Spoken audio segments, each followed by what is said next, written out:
hemos visto cómo es de que la actividad cognitiva o intelectual se relaciona más con el nervio. Y también hemos comprendido que la actividad volitiva, la acción, está más relacionada con la sangre. Esto es importante desde un principio que siempre se tome en cuenta, porque el aspecto del nervio se relaciona con algo que está en un proceso de decadencia, de muerte. Y hemos visto que la sangre es algo más relacionado con la vida. De hecho, es lo más vivo que tenemos en nuestro cuerpo.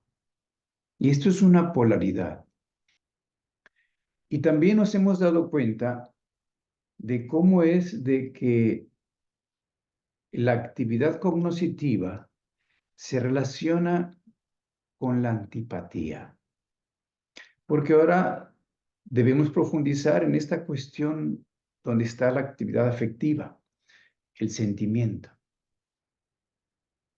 Y hemos comprendido que la antipatía, como una de las fuerzas del sentir, hace que nosotros hagamos distancia, que nos separemos, incluso de la vida.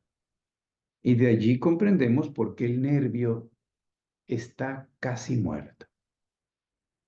Solo tiene allí funciones básicas, biológicas, pero ya no tiene esta fuerza vital, que es evidente en el polo metabólico, donde está la sangre. Y es allí donde la antipatía nos ha hecho percibir que hay que hacer cierta distancia y separación para reconocernos en nuestra individualidad, para reconocer nuestro yo. Y cuando hablamos de la sangre y de la voluntad, pues está impregnada de simpatía. Y con la simpatía nosotros nos acercamos a lo que estamos percibiendo a través de la voluntad, a través del querer. Vamos en esa dirección. Y esto, por supuesto que a nivel de la afectividad, es algo que es no muy preciso, ya lo hemos visto. Simplemente sentimos el sentimiento, sentimos la antipatía o sentimos la simpatía. Pero aquí, en estas funciones de conocer y del querer, están en otro nivel. Y, y eso debe estudiarse para comprender incluso el asunto pedagógico. Nos hemos dado cuenta que con esta cuestión del nervio, por ejemplo, se mete en los órganos de los sentidos, pero se encuentra siempre combinado con sangre. O sea que todos los sentidos tienen ductos nerviosos y ductos sanguíneos. Y es a través de ello que está allí la volición, la voluntad, y está también el aspecto cognitivo. Debemos aquí darnos cuenta que cada uno de los sentidos tiene cierta peculiaridad y algunos tienen más el aspecto de la sangre y otros tienen más el aspecto del nervio predominantemente. Y esto puede hacer que no seamos muy conscientes de las cuestiones de la simpatía y la antipatía. Por ejemplo, nosotros vemos en el ojo un órgano que está muy separado del cuerpo. Está incluso dentro del cráneo en una propia cavidad que tiene, claro, en el cráneo con hueso. Pero los nervios, que son muy delgados, igual que los ductos sanguíneos, se extienden hasta adentro. Pero curiosamente, en el ojo, el elemento de la simpatía y de la antipatía no se perciben tanto, porque este órgano está más separado del organismo, comparándose, por ejemplo, con el oído. El oído está más, de alguna manera, relacionado con el organismo. La forma en que está construido, los elementos que la forman, la conectan a esta actividad, a esta función, más con el cuerpo. Y es por eso que se afirma que a través de la audición nosotros nos conectamos más con el sentimiento. Es más fácil que nos emocionemos por algo que oímos a que nos emocionemos por algo que simplemente vemos. Y aquí lo curioso es de que si comparamos al ser humano con los animales, nos damos cuenta que en el animal la función visual tiene más un componente sanguíneo que nervioso, que hace que el animal esté más conectado con el medio ambiente a través de ese factor sanguíneo. Y por supuesto, por el hecho de tener más el elemento de la sangre en actividad, está más conectado con la simpatía. Y entonces comprendemos por qué en el animal hay una forma de vida que lo confunde con el medio ambiente, con la naturaleza. Siente más simpatía por la naturaleza. En el ser humano, como está más el componente nervioso, hay más antipatía. Por lo tanto, nos separamos más de la naturaleza. En la antigüedad, los seres humanos estaban más relacionados con la sangre que con el nervio. No había un desarrollo del proceso cognitivo, del intelecto. Por lo tanto, hacíamos nuestra casa donde la naturaleza nos daba la oportunidad, con ramas, en las cuevas. Entonces, el piso es de tierra todavía. No hacemos mucha separación del interior con el exterior. Entonces, estamos conectados con la naturaleza todavía. Ahora no. Vemos en las ciudades una separación clara. Incluso ponemos sobre la tierra una capa de cemento. Ponemos concreto, cristales, mosquiteros. Nos tenemos que separar, nos tenemos que aislar. Esto es parte del desarrollo. Y cuando nosotros analizamos esta cuestión de la simpatía y la antipatía, pareciera que no es muy evidente decir que a través del proceso del conocer, nosotros estamos activando la antipatía. Porque uno dice, yo estoy mirando esta pantalla a ustedes, pero no estoy sintiendo antipatía. Entonces, ¿cómo es de que yo a través del pensar, del conocer, yo estoy más recibiendo esta función en la vida, que es la antipatía? Y es que la explicación es de que esto no sube hasta la conciencia, pero realmente cada vez que miramos algo, nosotros estamos sintiendo antipatía. No somos conscientes de ello.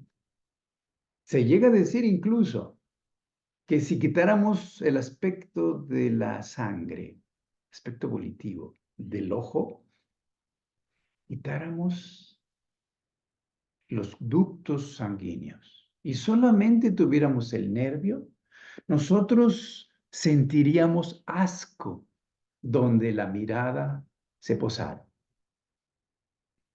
Si nosotros quitáramos de todos los sentidos, de todos los órganos sensoriales, el elemento sanguíneo que se relaciona con la voluntad, y solo dejáramos el elemento nervioso relacionado con el aspecto cognitivo, nosotros sentiríamos repulsión.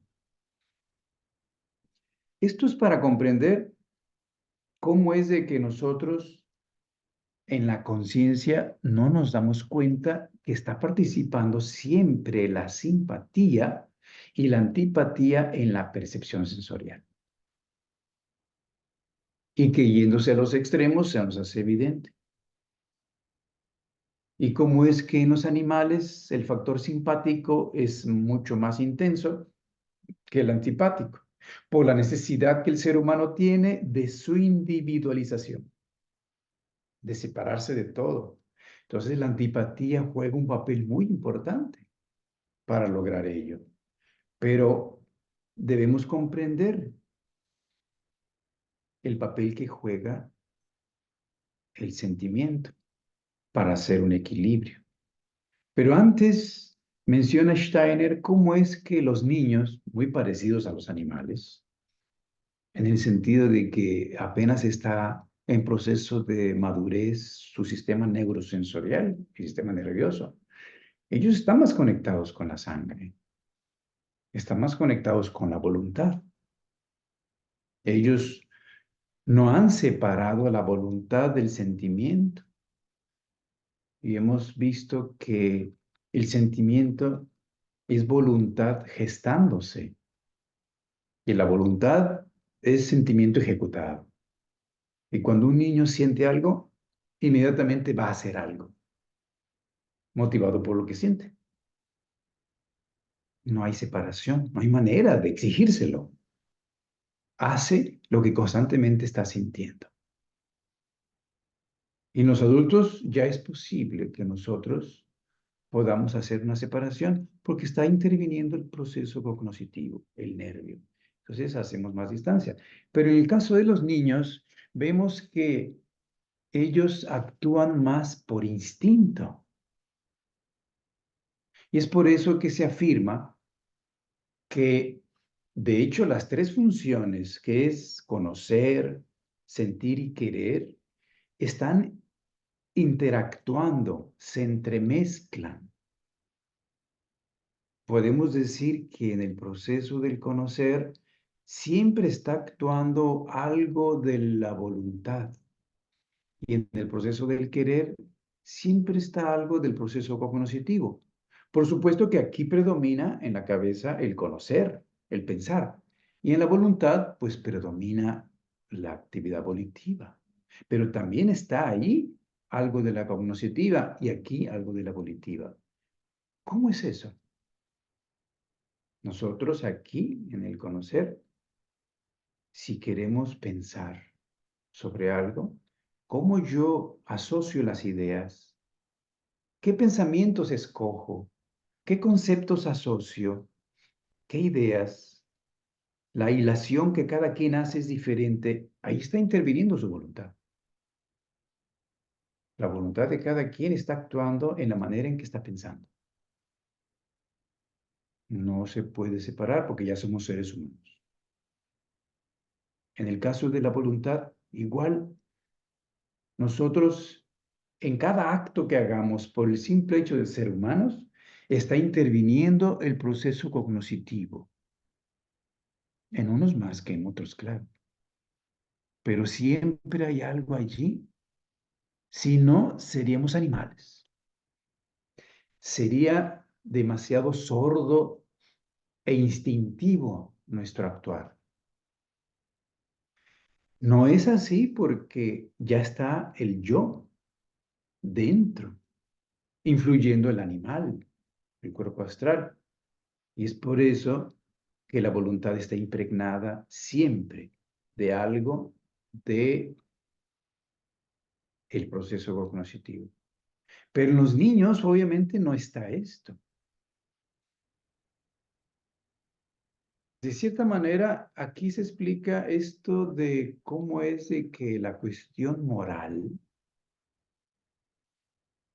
que en la humanidad ha aparecido como la posibilidad de poder socializar con los seres humanos que viven en una sociedad organizada.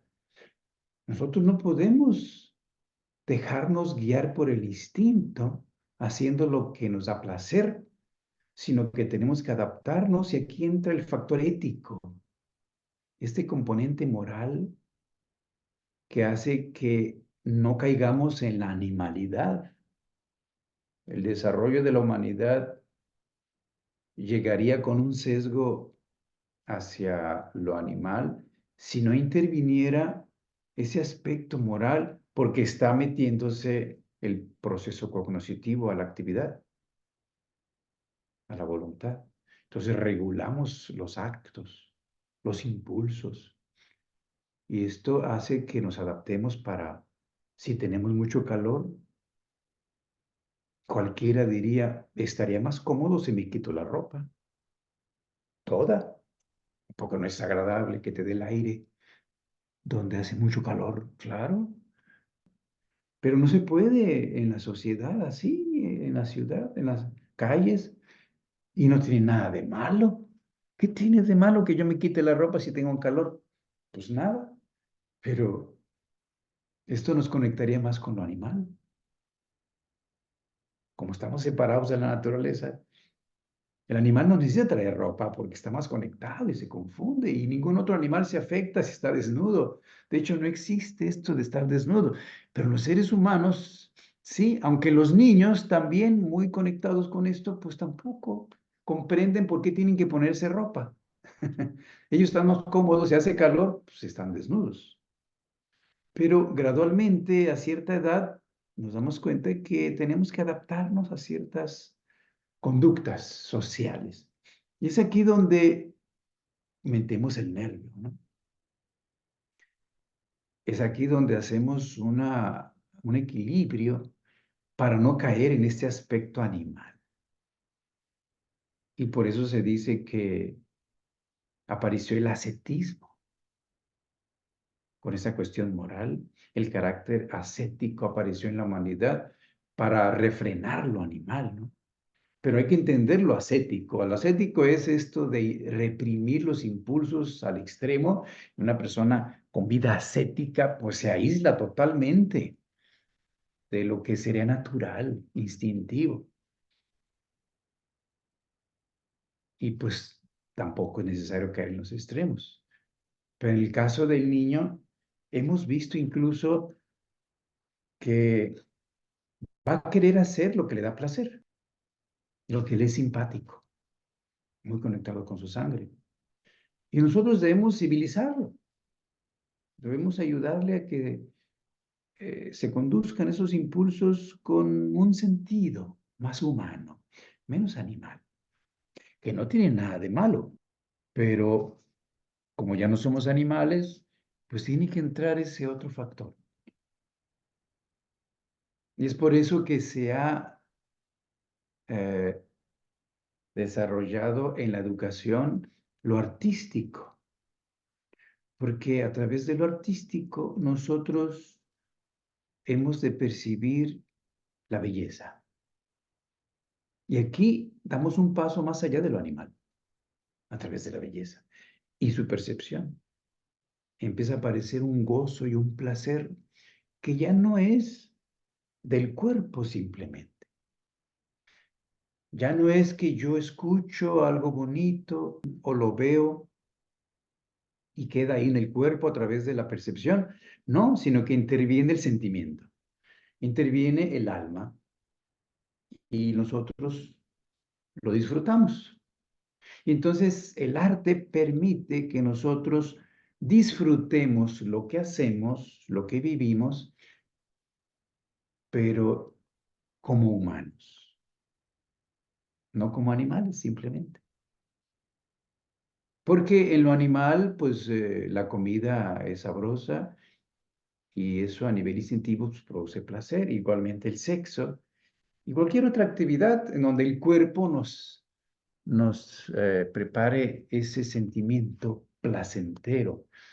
Y recuerden que el sentimiento, cuando está conectado con el cuerpo, es sensación. Entonces, los niños en su primera etapa están más conectados con la sensación que con el sentimiento. Pero si nosotros logramos que ellos se conecten con el sentimiento, elevamos el proceso más allá de lo instintivo. Igualmente, una sociedad humana logra así superar lo animal. Y esto, si lo llevamos a la cuestión de la actividad judicativa, o sea, de hacer juicios, nosotros llegamos a decir, pues, para ser objetivos en la ciencia y pensar y hacer juicios, conceptos, uno debe quedar al margen de lo subjetivo, ¿no? Del sentimiento, de lo afectivo. El contenido de nuestros juicios debe estar al margen de toda actividad emocional. No debe intervenir una emoción para hacer un juicio. Esto es cierto. Pero para llegar a tener la certeza de la veracidad y la exactitud del juicio, se necesita la intervención afectiva. Entonces decimos, siento que es así. Siento la certeza. Siento que es verdad. Eso es muy interesante.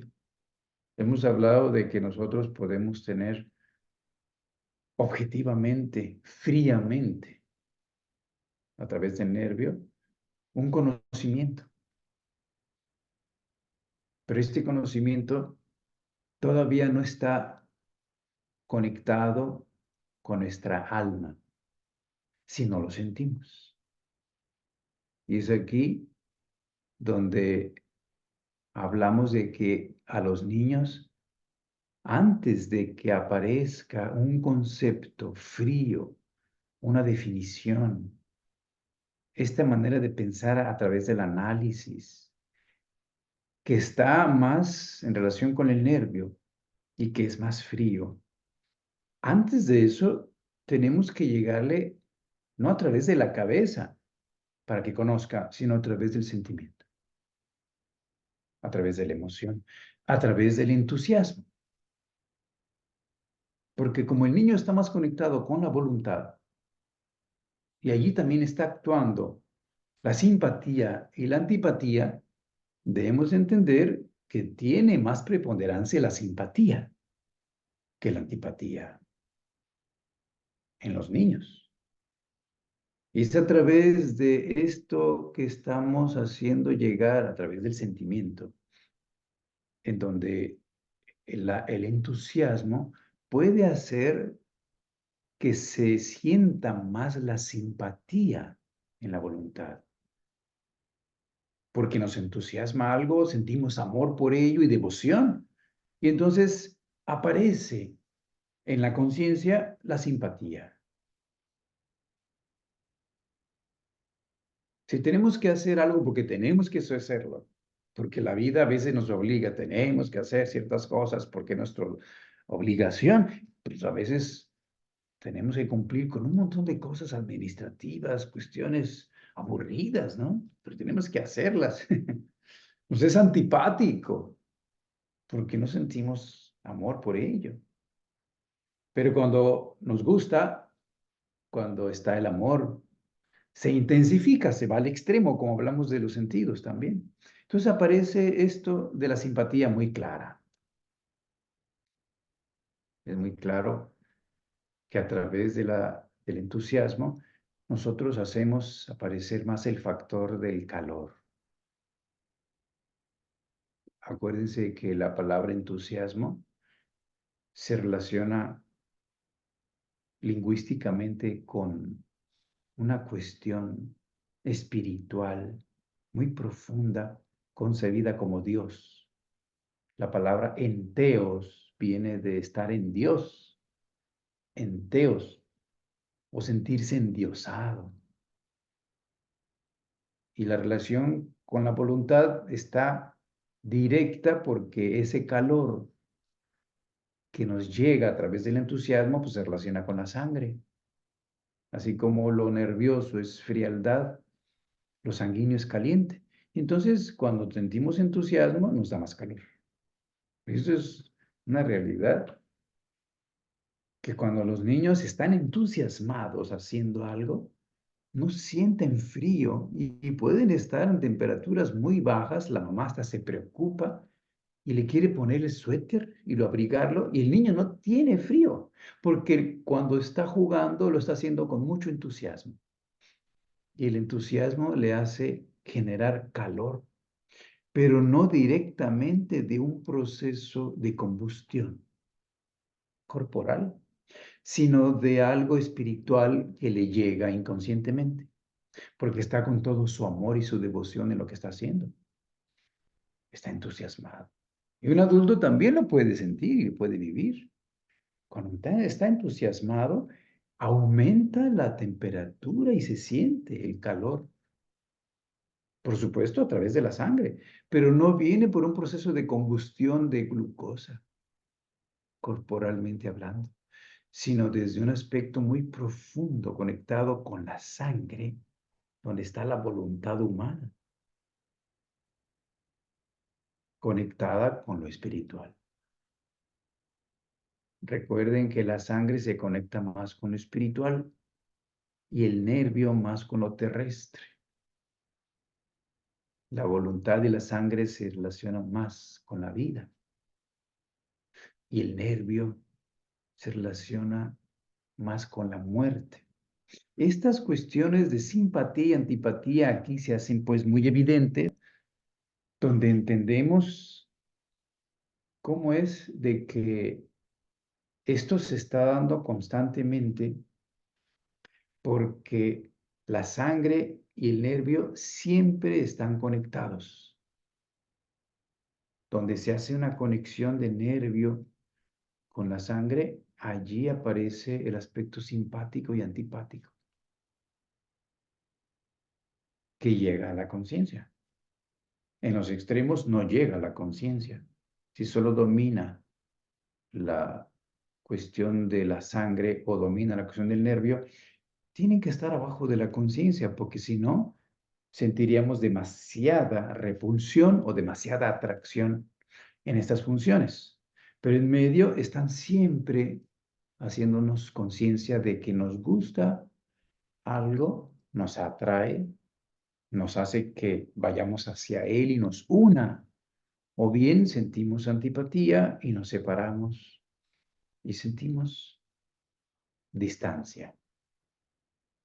Esto de comprender estas funciones, el proceso cognitivo en relación con el nervio, el proceso volitivo con la sangre y el medio, el sentir a través de la simpatía y la antipatía, debemos comprenderlas que todo está en todo. No podemos separarlas porque somos una unidad y esto en el cuerpo pues se manifiestan porque tenemos órganos para ello. Uno puede preguntarse, si no tuviéramos sangre, no tuviéramos voluntad, o si no tuviéramos nervios, no podríamos conocer. En el mundo físico no es posible, porque se requiere un instrumento físico para que se manifieste esa función. Es una función del espíritu, le llama Rudolf Steiner, es una función anímica. Está en nosotros la capacidad de conocer, de sentir y de hacer, pero yo no puedo, si no tengo un cerebro, un sistema nervioso bien organizado, conocer. Si en este momento tengo una lesión en el sistema nervioso que me separa, me desconecta del cerebro, yo estoy aquí, pero yo no puedo conocer. Me refiero al mundo físico. Yo no puedo abrirme a través de los sentidos para escuchar los sonidos, ver los colores, percibir los aromas, los sabores, las texturas, porque mi cerebro está desconectado de mí en el mundo físico. Entonces es necesario comprender esto. Y también para poder actuar, pues yo necesito tener un órgano. El órgano conectado con la voluntad para que yo actúe es el músculo voluntario, conectado con la sangre. Si yo no tengo esa conexión, yo no puedo actuar. Si por alguna razón se rompe, se daña un nervio que la ciencia le llama motor, yo no tengo conciencia de mis piernas ni de mis músculos, de mis brazos, de mis dedos, o sea, de aquello que me permite actuar a través del movimiento. Esto es muy importante que quede claro porque en la ciencia espiritual antroposófica, los nervios son solamente sensorios, pero la ciencia oficial todavía le llama nervio motor a esos nervios que nos hacen sentir las piernas desde la voluntad. Y cuando se lesionan, pues dicen, ya ves que es un nervio motor, como se lesionó, no puede accionar el músculo. Pero lo que está pasando es de que ese nervio que se lesionó, en realidad no me permite sentir las piernas a través de la sangre. Está más conectado con la sangre y con un proceso interno. Y el nervio que se llama sensorial, pues está más conectado con el exterior. Esto es algo que la ciencia oficial actual todavía no reconoce, pero que desde el punto de vista que lo estamos estudiando, debemos comprender que la voluntad está, como lo hemos visto, relacionada con el querer y con el hacer, y el proceso cognoscitivo con el pensar, que en realidad está íntimamente ligado con un sustantivo o con un verbo. En el pensar estamos haciendo algo, pensando, dicen. Está uno pensando, está uno conectando ideas. En el sentir, pues también el verbo es sentir y el sustantivo es sentimiento. En el proceso de la voluntad, el sustantivo es voluntad y el verbo es querer.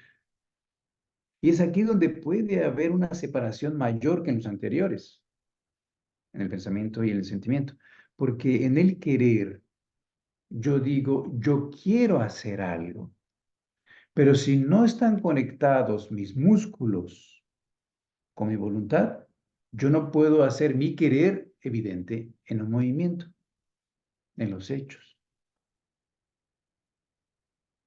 Por eso decía esa viejecita que estaba en un grupo de jóvenes y le decía ella a los jóvenes, ay, ustedes que pueden y no quieren, y yo que quiero y ya no puedo, porque su cuerpo ya a una edad tan avanzada ya no permite hacer evidente en los hechos el querer. Está allí. Quisiera hacer muchas cosas, pero mi cuerpo ya no me lo permite.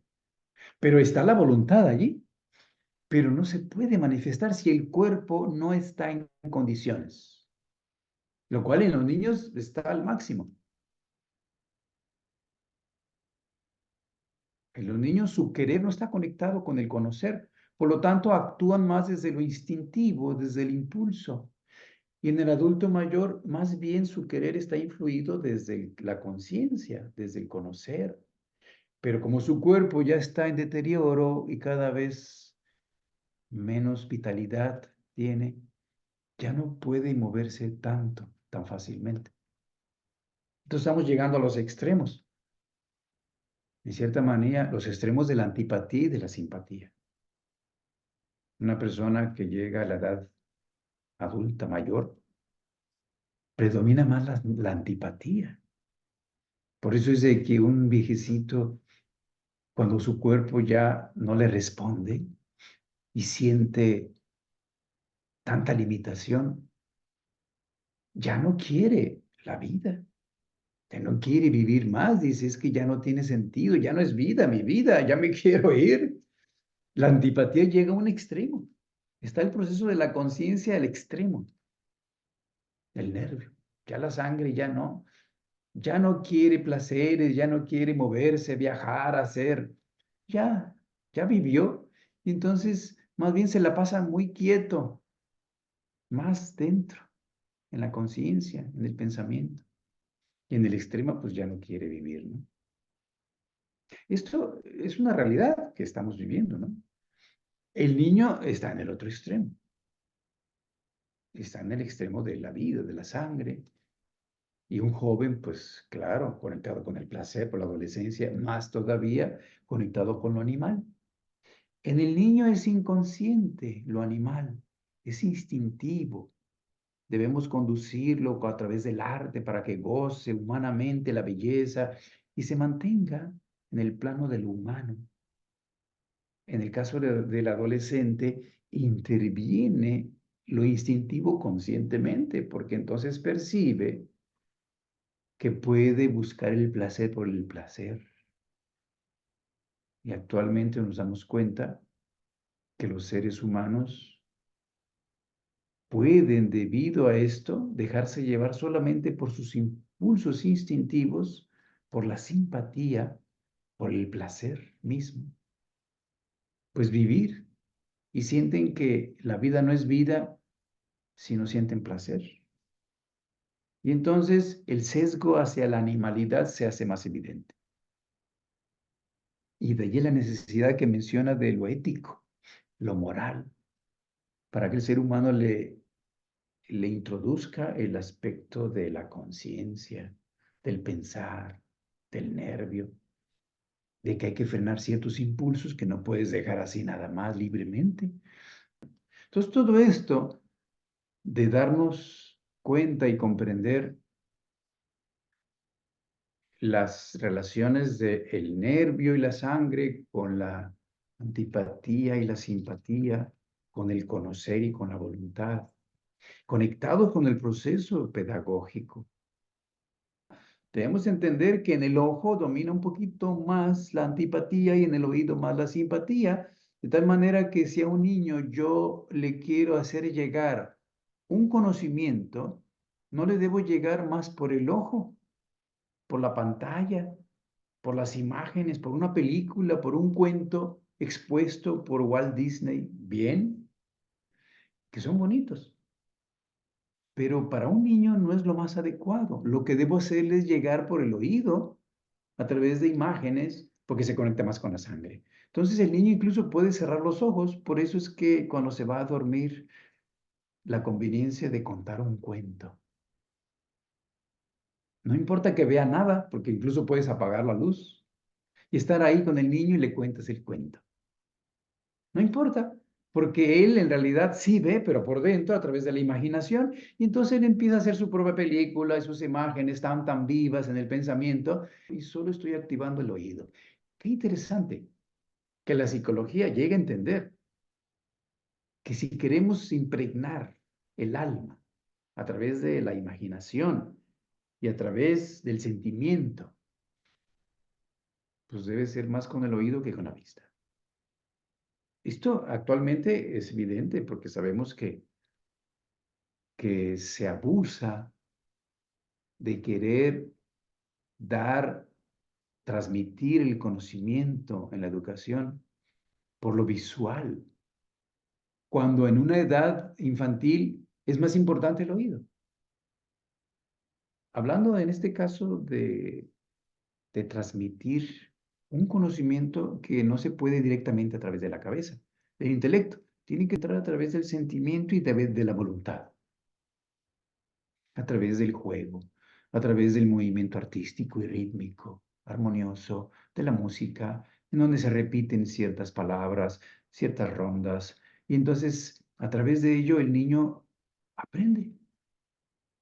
No es solamente visualmente, fríamente, sentado, sin moverse, y ya esperar a que lo aprenda incluso de memoria. y ya creemos que está aprendido porque lo puede repetir. No ha entrado en el alma, realmente no está impregnado en su ser. Eso es importante. Conectado ahorita con esos conceptos de simpatía, antipatía, de sangre, de nervio, entrar por la cabeza o entrar por la voluntad. En un adulto es diferente, pero aún así hemos entendido que si un ser humano, por ejemplo, el caso de Goethe, cuando él estaba en las últimas partes del Fausto, muy famosa obra literaria a nivel universal, Goethe necesitaba caminar, ya no estaba sentado escribiendo ahí su obra, porque necesitaba activar la intuición. Y la intuición está conectada con la voluntad, con la sangre, más directamente. De tal manera que entonces caminaba en el cuarto, dice Steiner, que caminaba en el cuarto y entonces activaba la voluntad y con ella la intuición y así dictaba al escribano. El escribano es el que le escribió la segunda parte del Fausto. Entonces a través de eso aparecieron ilustraciones y aparecieron imágenes mucho más elevadas, más intuitivas, más profundas del Fausto gracias a que Goethe caminaba. Es por eso que un adulto debe vivir, experimentarlo. Está leyendo, queriendo estudiar algo, y ahí está leyéndolo y está tratando de entender. Si sobrepasa su capacidad de comprensión, porque el tema es muy profundo, no solo es cuestión intelectual que se puede medir, pesar, contar, sino que es espiritual el asunto. Oye, esto necesita que tu pensamiento se conecte con la sangre, se conecte con algo más profundo. Muévete, camina y medita. Eso que estás estudiando, medítalo, pero camina. Incluso hasta rítmicamente o hasta con música, pero el hecho de que se active a través de la voluntad del movimiento en un proceso de estudio y de meditación, puede ser que un paseo, caminando, viendo la naturaleza y uno meditando y haciendo conexiones vivas, porque cuando uno estudia y el contenido es muy profundo, se conecta con la vida. Y si yo paseo en la naturaleza, me estoy conectando directamente. Allí estoy activando la intuición. Y la intuición es la capacidad de ver desde dentro. Y ahorita, claro, me fui a otros aspectos, pero conectados con lo mismo. Los niños viven instintivamente y el instinto es la octava inferior de la intuición. La intuición es la octava superior del instinto. Entonces un adulto ya no puede simplemente por el instinto saber qué es, porque el instinto es una sabiduría tremenda la que tiene, conectada con el cuerpo tiene una gran sabiduría, pero como ya no somos animales, debemos elevarla a intuición. Intuición conectada con el pensar para que no sea tan bruto y animal lo que voy a hacer, pero está conectada. En medio está el intelecto. Curiosamente, todos empiezan con I. Fíjense, instinto, intelecto. El instinto necesita el intelecto cuando el yo entra a dominarlo y regularlo. Entonces aparece el intelecto. Pero para que el intelecto pueda llegar hasta la intuición, tiene etapas intermedias que también son con I. Al menos sí, parece ser que en los demás idiomas que proceden de raíces latinas, ¿sí? Imaginación.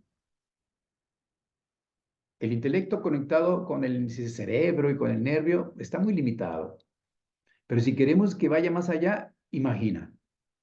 O sea que en el niño sucede natural, pero en un adulto no sucede natural. Tienes que activarlo. Entonces, imagina.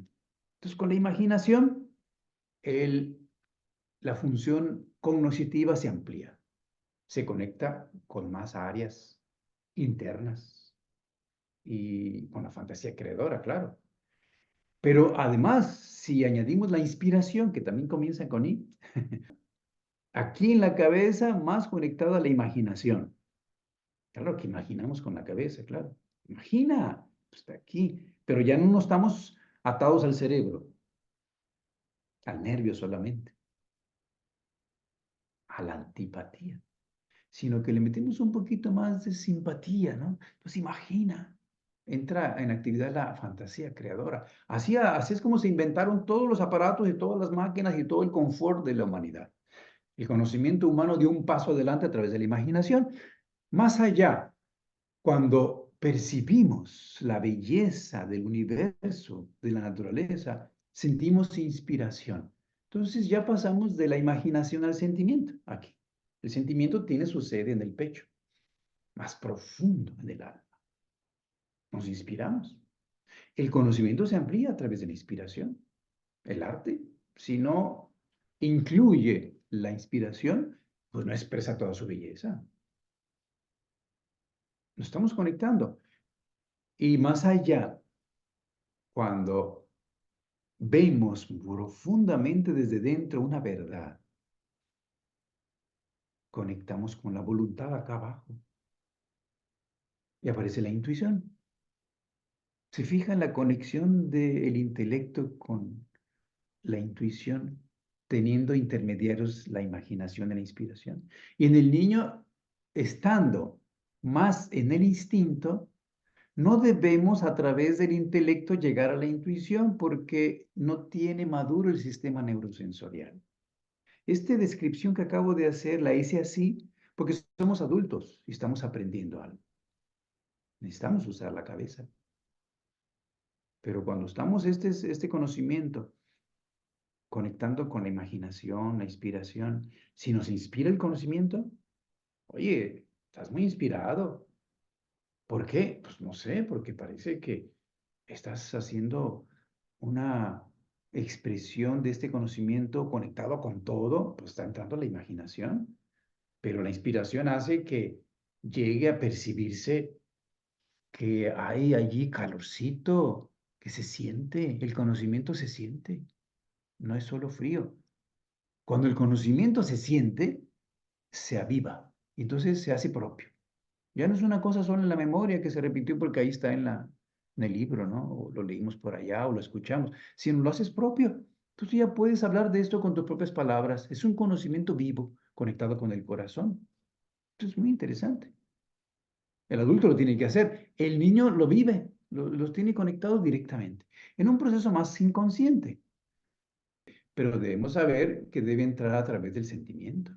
No podemos a través de la cabeza, a través del sentimiento y a través de la voluntad, a través de la simpatía, a través del juego, a través del gusto, del placer y del gozo artístico, claro, y a través del movimiento, conducido a través del hábito. Recuerden que cuando una acción en un niño se le hace repetir inconscientemente, regularmente se hace un hábito. Todos los días a la misma hora el niño hace algo, pero porque lo hacemos delante de él. No lo hace porque le digo cuando es muy pequeño, tienes que hacer esto. No, yo lo hago y él lo imita porque el niño aprende imitando. Entonces el niño me ve que yo lo hago y lo que la maestra haga van a hacer todos porque están muy pequeñitos, pues imitan. Esta imitación es una repetición inconsciente de un acto volitivo. Esto desarrolla la voluntad, la conduce. En cierta manera, como son inconscientes, esto fortalece ese proceso. Cuando ya van creciendo y madurando, la repetición se hace más consciente. Se van despertando. Se dan cuenta que a cierta hora hay que hacer ciertas cosas. Esto desarrolla la sensibilidad. Empiezan a darse cuenta porque lo sienten que eso es lo que hay que hacer. Saben que es algo correcto por hacer, no porque lo saben desde la cabeza, sino porque lo sienten. Más allá del ejemplo y de la imitación, entra otro factor. En el primer septenio, el niño aprende por imitación. La autoridad, pues está desde afuera actuando. Ellos actúan. La principal autoridad son sus papás, claro. Pero ya en el segundo septenio es el maestro. Entonces, más allá de la imitación es la emulación. Quiere emular al maestro y quiere incluso hacerlo bien y quiere hacerlo mejor. Ya no es solo la imitación instintiva. Estamos en ese nivel donde el aprendizaje se hace todavía por hábitos y repetición, pero entra el factor de la belleza, de la armonía, de la inspiración. Y entonces estamos haciendo que se fortalezca la sensibilidad. Recuerden, en el primer septenio es la voluntad, el mundo es bueno, el niño lo percibe religiosamente. En el segundo septenio es el sentir, la sensibilidad, la inspiración. Percibe que el mundo es bello. Y en el tercer septenio se da cuenta que hay una verdad detrás de todo. Se revela, se hace adolescente, quiere conocerla por sí mismo. Claro, empieza a activar el nervio, su cerebro. El proceso cognitivo se activa y eso se hace a través del estudio. Y eso entra a la ciencia. La religión en el primer septenio, en el sentido de sentirse unido con todo. Así se siente el niño. El arte en el segundo septenio, a través de la belleza. Y la ciencia en el tercer septenio. También aquí estamos viendo eso. Podemos decir que la religión está más conectada con la sangre, con la creencia ciega, porque es inconsciente. Es el extremo de sentir todo como una unidad. Y la ciencia se va al otro extremo del nervio, la religión con la simpatía, la ciencia con la antipatía.